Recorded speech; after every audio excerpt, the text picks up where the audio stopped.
করেছে। জোরে বলুন সুবহানাল্লাহ।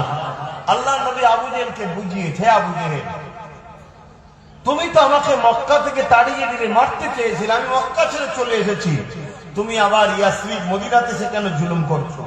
এবং রমজান মাস, তুমি ঘরে ফিরে যাও, ঘরে ফিরে যাও। ওই সময় আবু জেহেল আমার রাসূলুল্লাহর কথা শুনলো না, দুটো অফার দিল, হয় আমার দলে চলে আসো আর না হয় লড়াইয়ের জন্য তৈরি হও। আজকের আবু জেহেলরাও দুটো অফার দেয়, দেয় না? দেয় না? দলে চলে আয়, পদ দেবো। আর যে কটা গেছে বলবেন তো, বাজারে অনেক দেখবেন কুকুর মার্সিডিজ গাড়িতে যাবে, দেখেছেন? ওই কুকুরের সম্মান আছে না, এগুলোর সম্মান নেই। মিলিয়ে দেখবেন আমার কথা। কেন? এরা গাদ্দার দিনের সাথে করেছে, এরা গাদ্দারি হকবাদীদের সঙ্গে করছে। কথা বুঝে আসছে? এরা সত্যকে ছেড়ে দিয়ে ইসলাম বিদ্বেষীকে আপন করছে। আল্লাহ এদের ইজ্জত দেয় কখনো? বলুন, কখনো দেবে না। মনে রাখবেন, থামস আপ গিলাসে ঢেলেছেন কখনো, কিছুক্ষণ দেখবেন এটা গেঁজা ওঠে, কিন্তু একটু পরে দেখবেন ঠান্ডা হয়ে যায়। শয়তানি দলটাই এরকমই, কিছুদিন একটু হই হই হয়, তারপরে সব ঠান্ডা হয়ে যায়। কথা বুঝছেন না? আপনারা খবর নেন, একজন মায়ের পা ধরে কাঁদছে, বলছে মা রে, আমাকে ওইখানে দাঁড় করাবি রে মা, আমি তোর পায়ে ধরছি মা। খবর নেন আমার কথা। আমার অনেক দূর পর্যন্ত হাত আছে। অনেকে বলে আইন কানুনের হাত অনেক লম্বা, বলে তো নাকি? হ্যাঁ, আমাদের আধ্যাত্মিক একটু হাত আছে রে বাবা। পা ধরে কাঁদছে, বলছে আমাকে মা ওখানে দিসনি না। এবার জীবনের মা বলছে, আরে সে তো বলছে মা, মা বলে না, বলে না? আমার আম্মা যা ভাই বলে না, বলে না? হ্যাঁ। তখন আবার বলছে, কেন তুই তো বললি সব ঠিক আছে, তুই তো বলেছিলি সব ঠিক আছে, তখন তুই বলছিস না কেন? বলছে না, আমি যা বলি, আমি যা বলি। কথা বুঝছেন তো নাকি? বলছে ওরা সুলতান আজগারানি হুজুরের ছেলে, যা বলি ওদের কাছে শুনছেন তো ভাইরা আমার। তা আবু জেহেলকে রাসূল বুঝাচ্ছে, আরা তুই যা, এখন রোজার মাস, আবার কেন জুলুম করতে আসছো? তখন আমি একদম সাদামাটা ভাষায় বুঝাচ্ছি, অসুবিধা হচ্ছে নাকি? ইফতার করবো একসাথে নাকি? হ্যাঁ, এই নিয়ে কিন্তু আসা। হ্যাঁ, তো ওই সময় আবু জেহেল দুটো অফার দিচ্ছে, আমাদের দলে চলে আসো, না হয় লড়াই করতে আসো। আল্লাহ নবী সাহাবাদেরকে বলে, সাহাবারা আমাদের সংখ্যা 313 জন, ওদের 1000, ওদের হাতে অস্ত্র আছে, তরোয়াল আছে, তীর আছে, বল্লম আছে, ওদের হাতে পাওয়ার আছে, ঘোড়া আছে, তৎকালীন সময় যা পাওয়ারের সামান ছিল, আমাদের হাত খালি। বলো সাহাবারা। সাহাবা হুজুররা বললেন, যেদিন থেকে আমরা রাসূলুল্লাহর হাতে হাত দিয়েছি সেদিন থেকে আমরা কিচ্ছু বুঝি না, শুধু মুহাম্মদ রাসূল বুঝি। জোরে বলুন সুবহানাল্লাহ। আপনি আমাদের সবকিছু।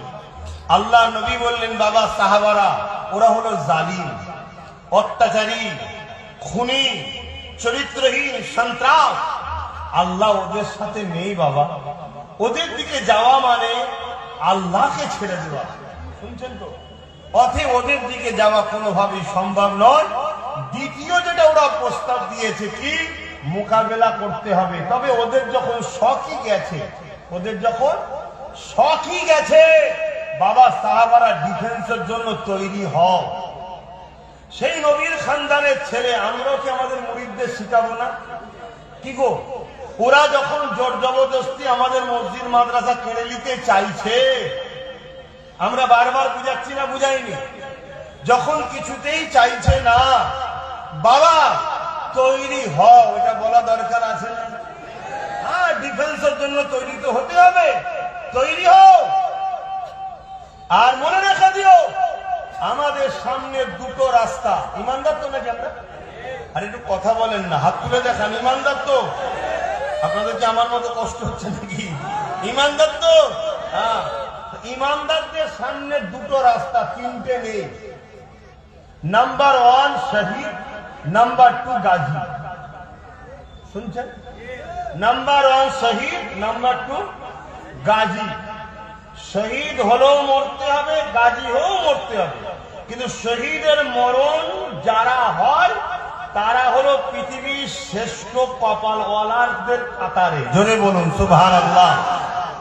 মনে রাখবেন, অন্যায়ের বিরুদ্ধে, অত্যাচারের বিরুদ্ধে, সন্ত্রাসের বিরুদ্ধে, ন্যায়ের পক্ষে, মানবতার পক্ষে, গরিবের পক্ষে, আল্লাহর সৃষ্টিকে বাঁচাবার পক্ষে যারা দাঁড়িয়ে সন্ত্রাসদের বিরুদ্ধে লড়বে, এই লড়াইয়ে যদি মরে শহীদ, বাঁচে গাজী। জোরে বলুন সুবহানাল্লাহ। 3 নম্বর কোন রাস্তা আমাদের কাছে নাই।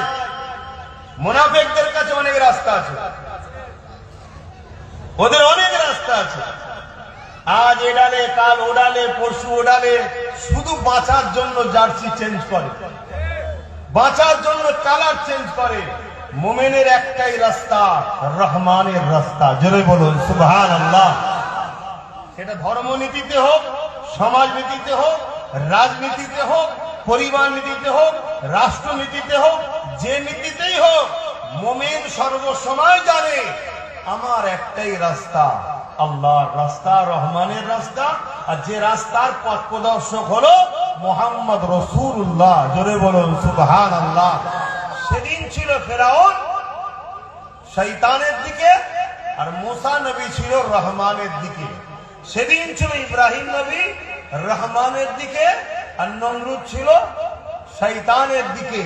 সেদিন ছিল আমার নবী ও নবী সাহাবারা রহমানের দিকে, Abu jail, Utba, Saiba, Umayya এরা ছিল শয়তানের দিকে। সেদিন ছিল মুসাইলামাতুল কাজ্জাব শয়তানের দিকে, আর সিদ্দিক আকবর রহমানের দিকে। সেদিন ছিল উমারে ফারুক রহমানের দিকে, রোম সাম্রাজ্য ছিল শয়তানের দিকে। সেদিন ছিল ইমামে হোসাইন পাক কোন দিকে? জোরে বলুন, রহমানের দিকে। আর এজিদ, জোরে বলুন, শয়তানের দিকে। সেদিন ছিল আমার গরিবে নওয়াজ সুলতানে হিন্দ মঈনুদ্দিন আজমিরি রহমানের দিকে, আর জালিম অত্যাচারী পৃথ্বীরাজ শয়তানের দিকে। সেদিন মুজাদ্দিদ আল-পেসানি ছিল রহমানের দিকে, আর হতভাগা আকবর ছিল শয়তানের দিকে। সেদিন মুজাদ্দিদুজ্জামান দাদা হুজুর ছিলেন রহমানের দিকে, আর ব্রিটিশ ছিল শয়তানের দিকে। মনে রেখে দিও, আজও রহমানের দিক আছে না নাই? শয়তানের দিক আছে না নাই? আব্বাস সিদ্দিকী যদি মনে হয় শয়তানের দিকে থাকা যাবে না, শুনছেন তো না? আর যদি মনে হয় যে না এরা রহমানের দিকে